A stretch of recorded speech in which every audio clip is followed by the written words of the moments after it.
Du 7 juillet au 30 juillet, retrouvez toute l'actualité du Festival d'Avignon avec Osmose Radio. Osmose Radio. Osmose, la web radio du Hop. Ulysse revient, c'est comme ça que commençait une série d'animations qui m'a beaucoup influencé quand j'étais enfant. Tous les quadragénaires et même les générations d'un petit peu à côté auront la rêve, j'en suis sûr. Une série d'animations à la télévision qui a beaucoup marqué des jeunes gens il y a quelques dizaines d'années.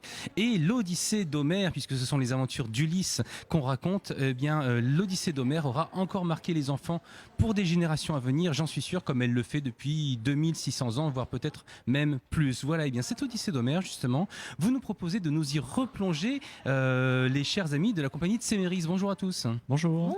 Bonjour à toutes et tous, devrais-je dire, oui. Puisque voilà, il y a différents personnages dans l'Odyssée d'Homère, notamment des personnages féminins, des personnages masculins, des personnages monstrueux aussi, dont on sait pas trop quoi penser. Vous nous raconterez tout ça. Alors vous-même, Jean-Félix Milin, vous êtes metteur en scène. Je suis auteur-metteur en scène, je fais les deux.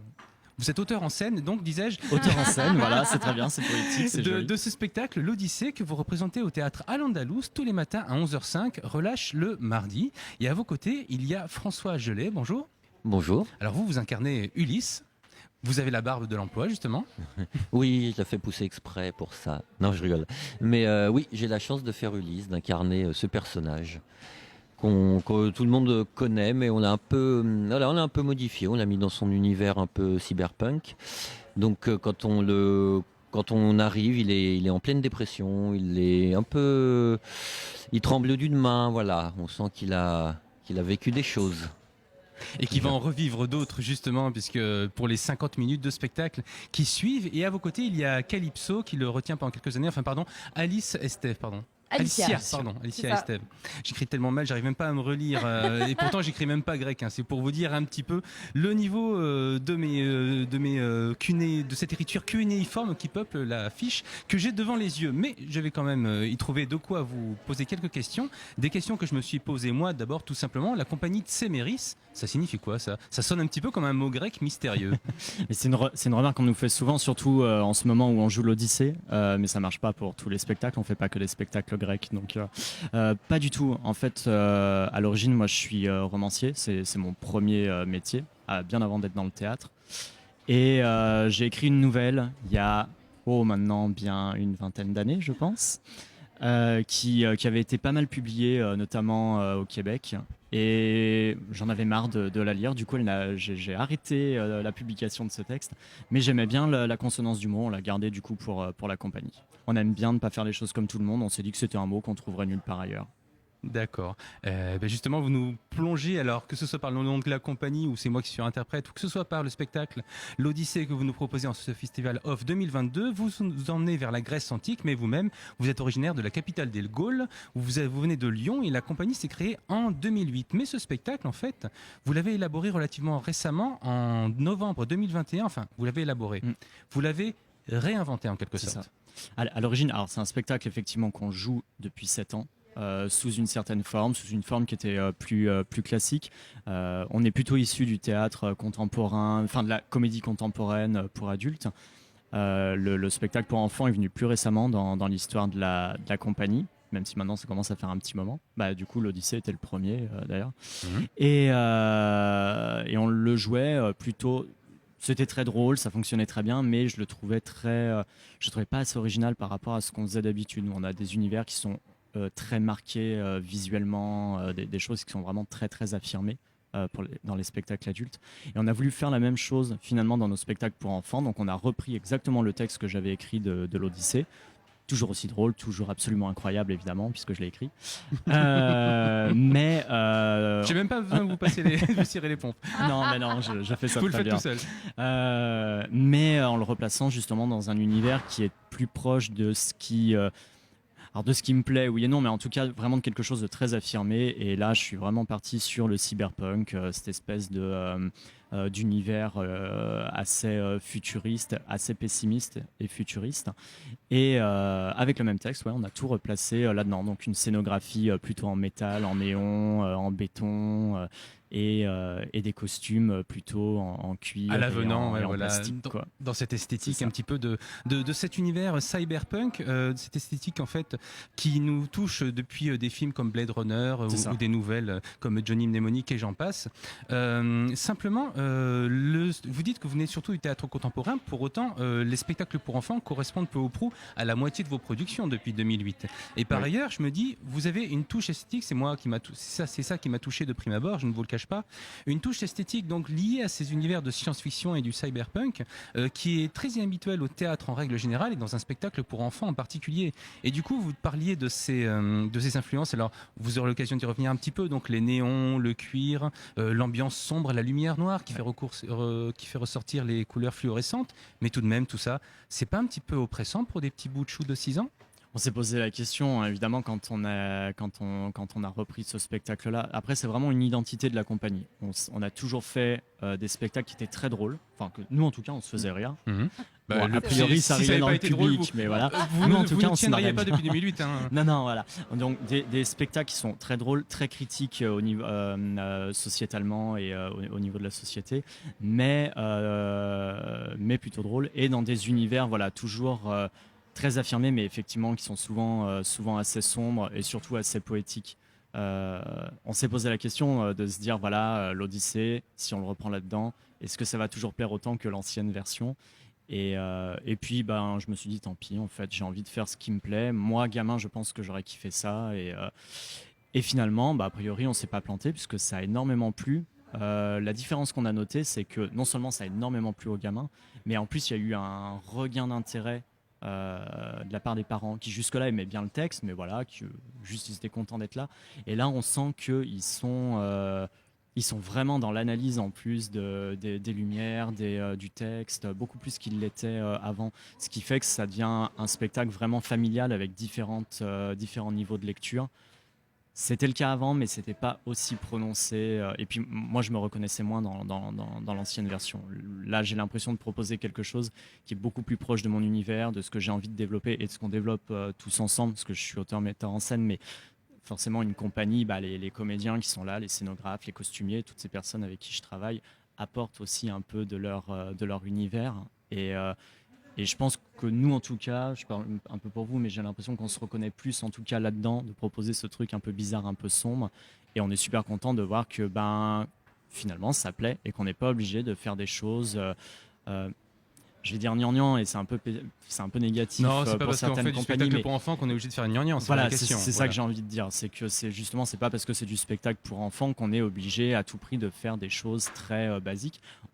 J'ai pas envie de faire, j'ai pas envie de faire des spectacles avec juste de bouts de tissu. C'est pas du tout mon envie et du coup on est reparti sur ce qu'on fait d'habitude pour les adultes avec du métal, avec des lumières un peu cheloues, avec des ambiances très sombres, parfois un peu oppressantes, mais la musique qui est clairement une musique électro ambiant assez sombre. Pas trop agressif parce qu'on a affaire à des enfants quand même, mais tout de même c'est de l'ambiant, donc du coup on va pas être sur la techno-acide ou des trucs comme ça, on va plutôt être effectivement sur de l'ambiance assez, même si je suis très fan de Marilyn Manson et de Rammstein, on est plutôt, je vois que ça plaît aux techniciens derrière, on est plutôt effectivement sur quelque chose, j'ai aussi beaucoup d'influence du côté de Fever Ray, ce genre d'artiste électronique suédois qui c'est plutôt planant et ça va permettre de vraiment créer une belle atmosphère, mais ce qui n'empêche pas que nous on est là pour faire marrer aussi, en plus d'apprendre. Oui, je vous en prie, pardon. Non, ce qui est assez confusant, c'est que du coup, je pense que cette ambiance-là, ça pose quelque chose, donc un univers où on se demande ce qui va se passer, et ce qui fait que les monstres, quand ils débarquent, ils font moins peur que dans l'ancienne version.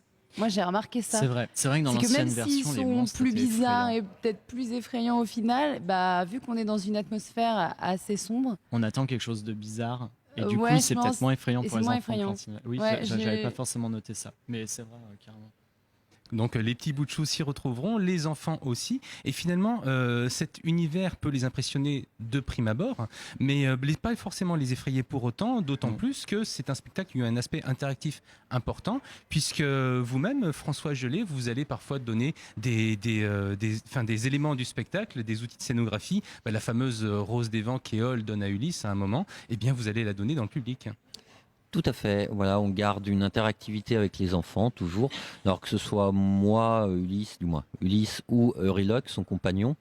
Voilà, Euryloque, c'est un marin qui l'accompagne dans son équipage. C'est un des marins d'Ulysse. C'est moi qui joue le rôle, mais oui, il est devenu moins bébête, je trouve, dans cette nouvelle version. Mais effectivement, c'est un peu dans l'Odyssée, c'est toujours les marins d'Ulysse qui ont tendance à faire les choses qu'il faut pas et à déclencher la colère des dieux.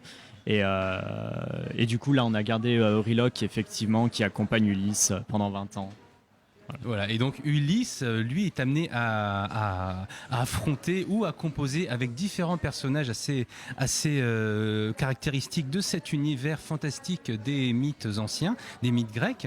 On pense évidemment au cyclope Polyphème, on pense à la sorcière Circé, bien entendu, on pense à certains personnages qu'il rencontre dans sa descente aux enfers notamment.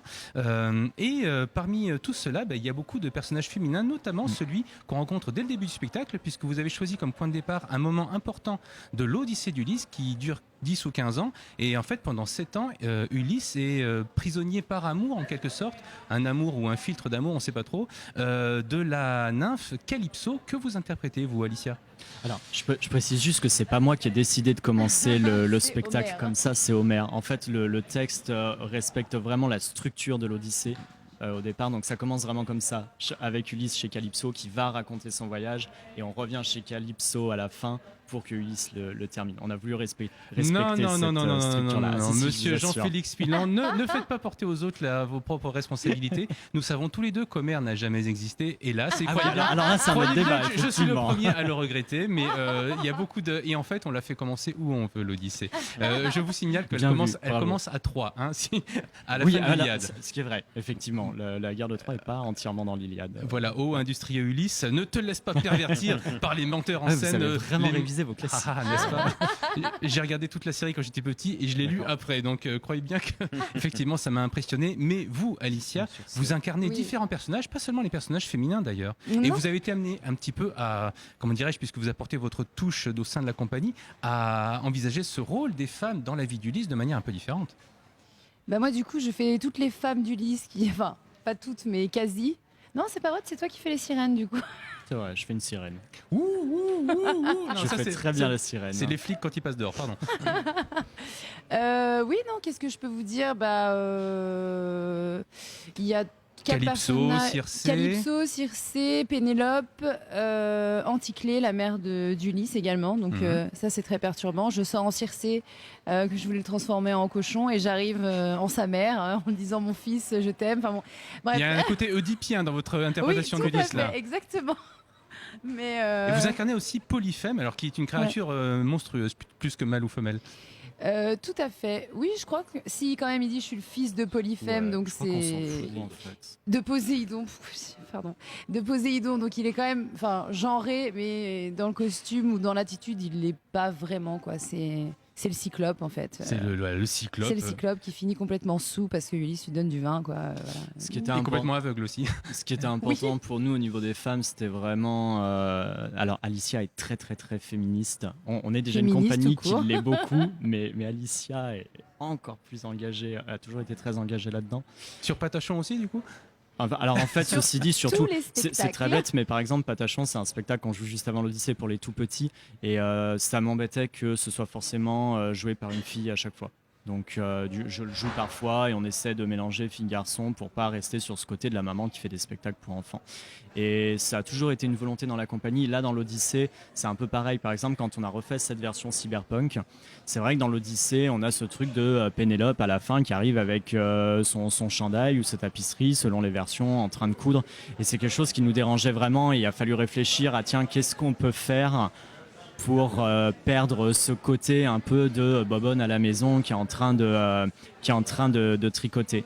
Et on a émis plusieurs hypothèses. Moi, j'avais envie qu'elle Alors là, arrive avec un chalumeau. On est dans un endroit public et il y a tous les prétendants de Pénélope, en fait, qui, pendant qu'Ulysse a le dos tourné, et Pénélope, qui est à ce point astucieuse d'ailleurs, qu'elle défait la nuit la tapisserie qu'elle avait tissée le jour, justement. En soi, excusez-moi, mais c'est déjà une des premières féministes dans le conte d'origine. Et voilà, donc tout cet aspect de l'Odyssée d'Homère que vous mettez en scène avec une esthétique de science-fiction liée au cyberpunk.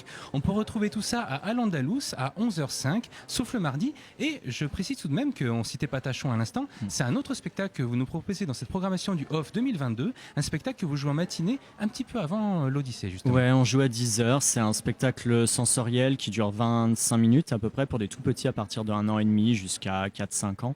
Et on fait sentir des odeurs, toucher des textures aux enfants. Ils découvrent en fait les saisons de manière sensorielle grâce à un petit chat fictif. Même si on a vraiment amené mon chat sur le festival d'Avignon qui est à l'origine de ce personnage, mais voilà, il y a un petit chat qui va permettre de sentir des odeurs, écouter des sons, des musiques. Voilà. Vous auriez dû, au lieu de faire ça en juillet, vous auriez dû faire ça à la mi-août. Ah ouh, c'est joli. J'ai mis du temps, mais on a un spécialiste des jeux de mots juste à ma gauche. Voilà, écoutez, je sais pas ce qu'Homère aurait pensé de ce minable calembour. Toujours est-il que vous, chers amis, vous pouvez aller retrouver les mots éternels de l'Odyssée d'Ulysse qui sont transposés pour la énième fois dans une œuvre, dans une production culturelle. Et dans celle-ci, qui saura vous étonner, je pense, dans l'Odyssée au théâtre Al-Andalus à 11h05. Merci Jean-Félix Milan. Merci François et Alicia d'être venus nous parler de ce spectacle que vous interprétez jusqu'au 30 juillet. Bisous chers amis et restez dans les méandres d'Avignon en ce festival off, ce mois de juillet. Restez un petit peu comme Ulysse dans les océans.